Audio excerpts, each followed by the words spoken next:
conozco, yo quería llevarme bien contigo, pero empezaste a hablar mal. Dices que no tengo talento, que no sé rapear y que no tengo calidad. ¿Y tú qué tienes? Aún grabas en tu cel, aún unas beats de YouTube, te crees más.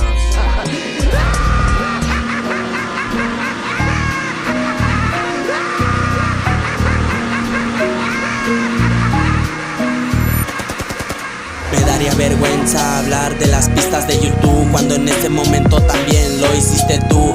Pero más pena me sigues dando tú, porque quieres tirarme pero tienes que escribir para poder mencionarme. Puro pinche Crazy Clan y a la verga te me vas, compa, póngale empeño, que escribiendo esa basura no sales del basurero. Chingas a tu madre, dices que tienes tu convoy, dime dónde están porque no los veo.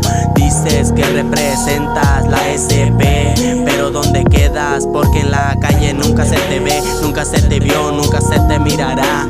Porque yo sí sé que es saber de lealtad, pero tú qué vas a saber si no sabes nada, pinche morro chapetón. Eso es lo que tú dices, como si tuvieras un clicón, pero no lo tienes.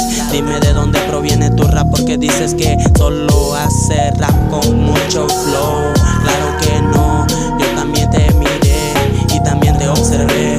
Nunca pudiste y nunca vas a poder. No, ay, otro pendejo que me tiraba. No lo miré en la esquina y nada.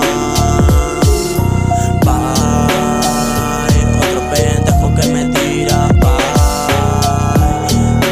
En la esquina no lo miré. Dice que no puede escribir en el papel. Y esto va directa, güey. Y te lo digo en corto y en claro, porque las cosas va directa, güey. Simón, tú ya sabes cómo soy, güey.